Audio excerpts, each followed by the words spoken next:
All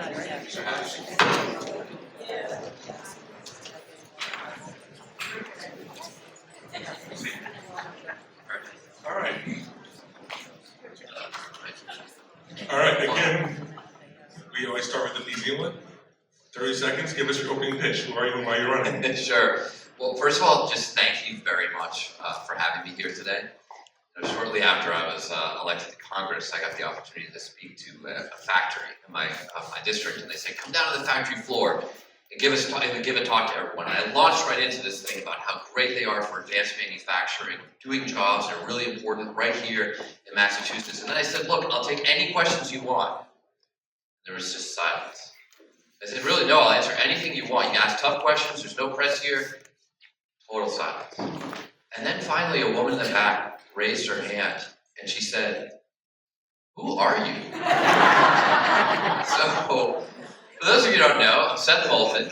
I've been a congressman for a while on the North Shore, but I've never had the opportunity to work with all of you. And so it's an honor to be here today. And I guess, look, my pitch, basically, is I'm running for Senate because I just don't think we can wait 6 more years for new leadership. Commonwealth, in the country. We've got a second term of Donald Trump. We've got a lot of people being hurt all across the country. And I think we should have people here who are fighters, who are willing to work not just for the majority here in Massachusetts, but build the majority all across the country. I've helped flip 24 seats with my organization, Serve America, from red to blue all across the country. And I also think we need to lean into the future. Yes, I don't have to tell you how terrible Trump is and why we're all opposed to him. But we have got to show that Democrats can not only oppose, but we can lead. That we can put forward a bold, aggressive agenda that will actually take the country forward. And I'd love to talk to you about that today.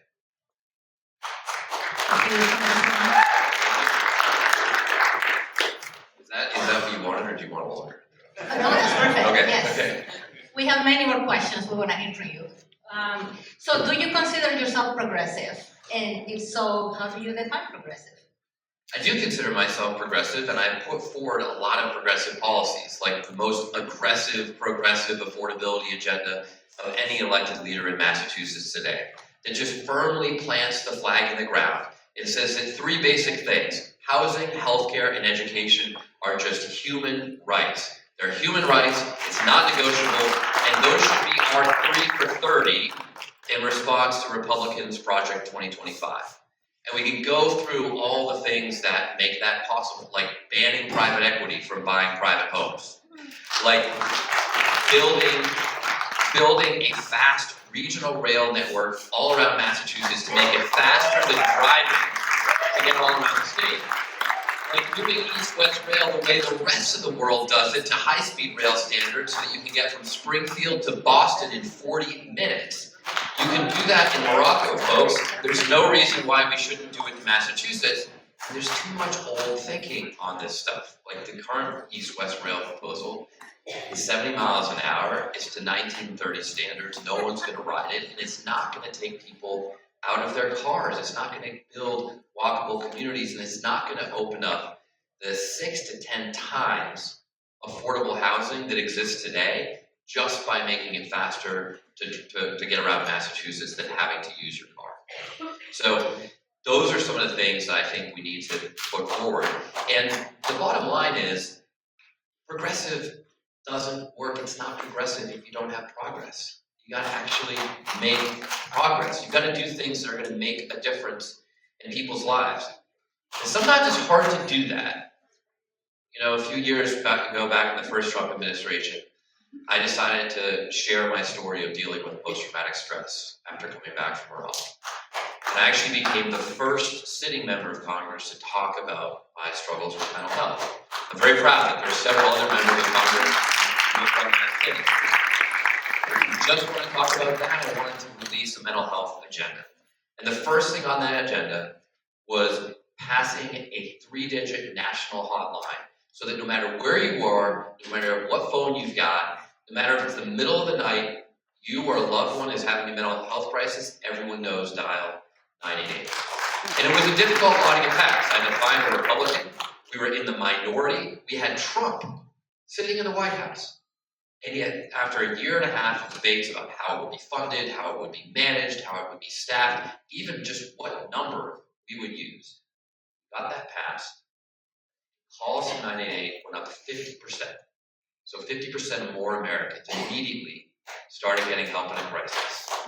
But even more so, texts to 988, which of course are a proxy for the youth mental health crisis in America.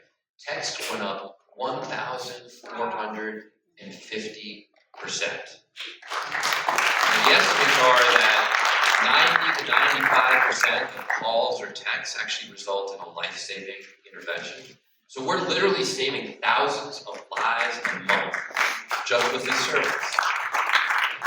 And I was proud to author that bill, or really co-author it with a Republican veteran across the aisle. Because, you know what? We have to do things that actually impact people's lives.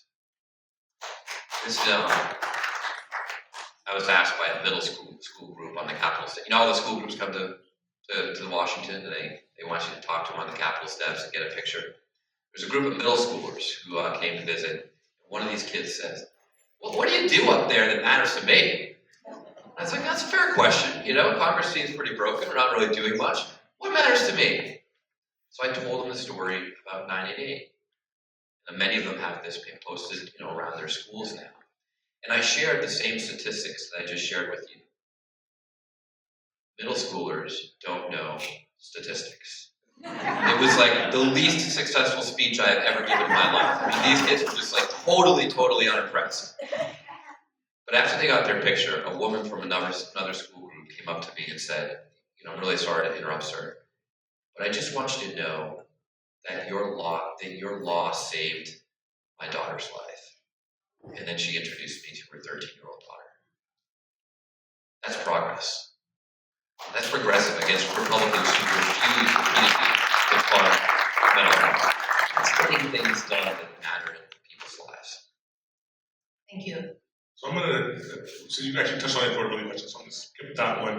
And I know Flavia, I'd love to talk about it more. Has a follow-up specific example. In the what? Which one? 5. Okay, great.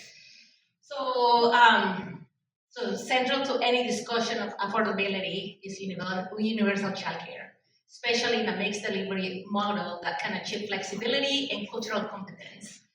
Parents experience high cost. Family childcare educators often lack stability. In the end, this profession is largely women of color educators, workforce, and often they face insufficient wages. Beyond tax subsidies for families, what direct federal funding would you support to stabilize and sustain home-based family childcare educators? Well, it's a great question, and my wife and I struggle with this personally because we have a 4-year-old and a 7-year-old at home. And so this is a real issue for everybody in Massachusetts, frankly, everyone who has kids in America today. First things first, we absolutely need to have universal pre-K. Universal. There's no reason why the kids of rich parents get to go to preschool and everybody else does not. K through 12 worked back in the day. That is not the world we live in today. There's literally no better return on even our investment for taxpayer dollars, if you just care about the economics of it, than having universal pre-K. So we absolutely need to have that. It should be federally mandated. It should be part of the new Department of Education that we're going to have to rebuild from the ground up because Trump took it apart. I do not want to just see the Department of Education rebuilt the way that it was. It should not be K through 12. It should be pre-K through 12 plus vocational schools. That's what the DOE should look like. Now, as for the child care workers themselves, do you know that the average wage for a parking lot attendant, which is usually male, is higher than the average wage for a child care worker that's usually female? So in America today, you literally pay people more to watch your car while it's sitting in a parking lot than watch your kids. That's screwed up, okay? And so the question is, yes, I support federal subsidies to this, but really the question is, how are you going to pay for that? Because a lot of people wouldn't argue with that. A lot of people would say, yeah, that's kind of messed up. How do we help these people? Here's the answer. we should have a wealth tax. We should have a wealth tax because there's a massive difference in America between the wealth and all sorts of actors, money they don't even earn, and everybody who's working hard every day. Right now, tax rates are higher for people who work than for people who earn wealth based on wealth that's just sitting there. It's not going to work. It should be taxed. And if we tax the mega millionaires, the 0.1%, we would raise $3.5 trillion to pay for this, universal health care, and other things on my affordability agenda. That's the key point.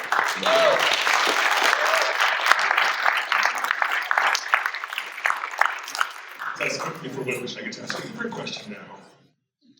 So every day you wake up to a news story that the risk producers of ICE agents, ICE teachers across the country. Do you support the goal of abolishing ICE? If so, what does that mean to you in practice? If not, why not?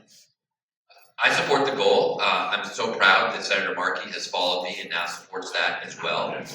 I think it's really important that we acknowledge this is an irredeemable agency. It needs to be abolished. It can start over. And I say this from personal experience because I was on the ground in Minneapolis earlier this week. And when you're there, you don't just see what's on TV. The images on TV are horrific enough. But there's a backstory to all of this that people on the ground really understand. It's not just getting murdered. It's getting tackled to the ground, and after you're subdued, pepper sprayed, which I spoke with a police chief just last night about this, that is torture and abuse. That is illegal. That needs to be prosecuted, which is why I have led the charge to say, ICE, yes, it should be abolished, but the first step is these people need to be prosecuted when they're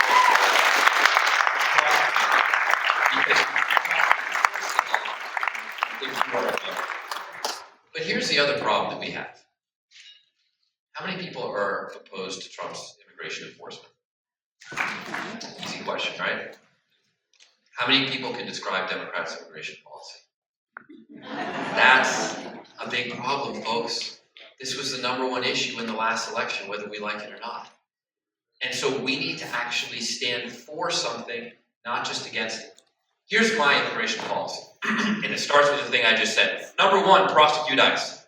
#1, prosecute ICE. #2, have an immigration system that actually incentivizes people to come here legally, not illegally. It actually makes it easier to go through the legal process, not the illegal process.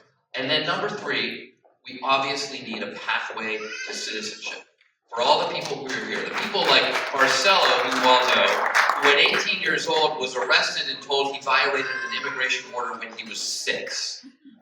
That is absurd, it is inhumane, and it partly exists because we don't actually have an immigration policy that works. Thank you. Can we do a time check real quick? About 6.5 minutes. So do we have time for 2 more questions? Yes. Should I do 2 in a row then? Do you wanna? Sure, Go I'll ahead. all right. So in 2025, you were vocal in thinking Democrats have gone too far on trans issues, and you voted to express gratitude to ICE. In 2023, you were one of only 9 Democrats voting in support of Chip Roy's amendment banning so-called race-based theories in the Department of Defense schools. Given the increasingly overt bigotry of this administration, what would you say to members of marginalized communities who were you won't champion it when it's politically difficult? Well, first of all, I'm glad you asked this question because I want to address my comments because I know that that people were hurt, that some people were hurt by what I said. What I was trying to say is that we just need to have a conversation about difficult issues. My voting record on LGBTQ and trans rights is 100%. I've maintained that long before in the past, and I've been a champion for trans military servicemen and women on the Armed Services Committee. Long before it was popular, I was a champion for that. What I was trying to say is that I don't think we can protect the very populations that we claim to protect if we're not willing to actually have a conversation about their issues. And look, we may disagree on that, and I understand that, and I'm sorry that some people were hurt by the comments that I made.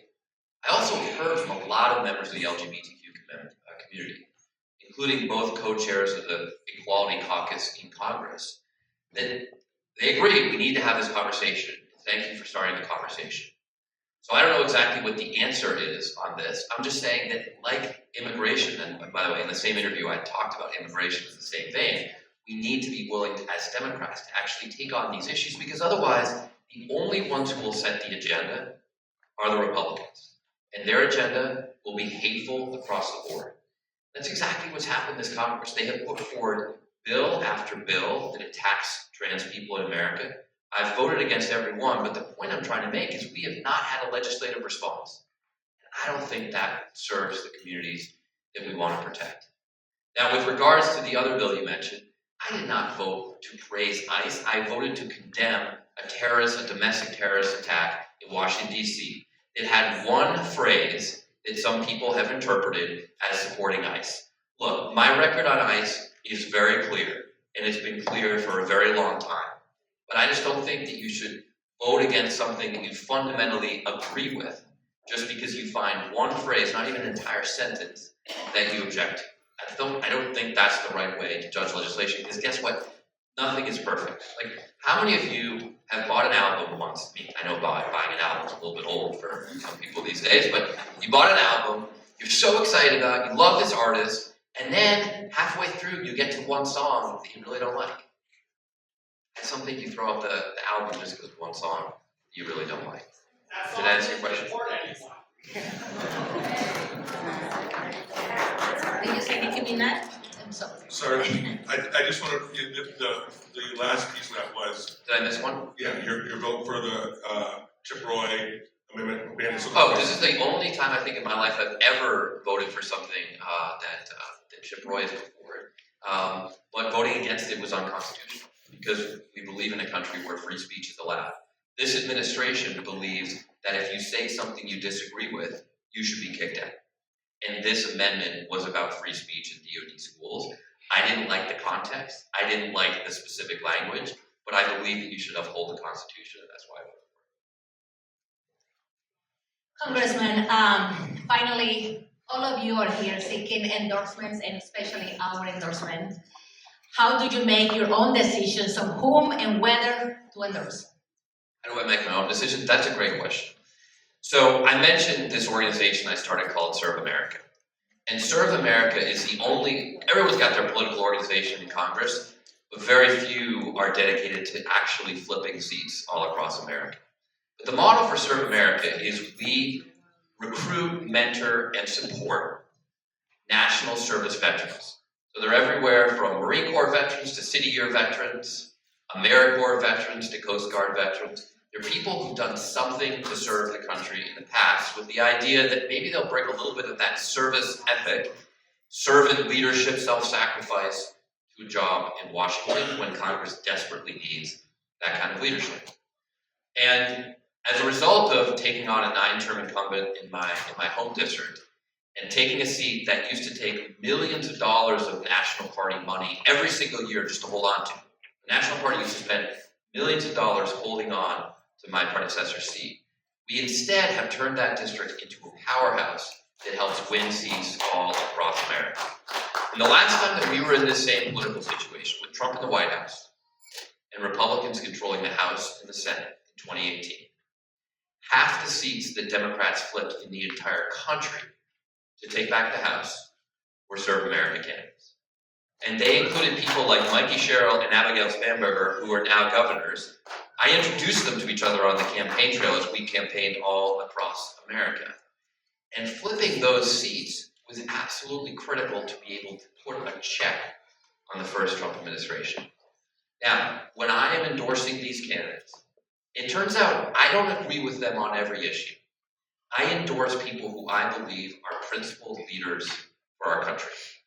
People who can make a difference in the lives of other people. They may not check every single box and meet every single litmus test, but they have shown what it means to be servant leaders for the United States of America at a time when it's very difficult to do these jobs. And that model has been extraordinarily successful, because not only did we flip all these seats, we turned out leaders We turned out people like Chrissy Houlihan, who's a leader in the House, like Alyssa Slotkin, who's now in the United States Senate. Like, a good example of someone I really disagree with on a lot of issues, Jerry Golden. I don't agree with him on a lot of things, but guess what? He holds the most Republican district of anyone in the United States. So if you care about having a hearing for your progressive ideas, we got to get people like that to help win the majority. So that's what I look for. I look for leaders who can really make a difference, because I don't think this is a time when it's not just to oppose Trump. I think we need to show America that Democrats can lead. And then we can not only win a majority in the House and the Senate, we can win a durable majority that will last for the decades to come. That's the opportunity that Democrats have in the midst of this horrific time in America. Thank you for your time.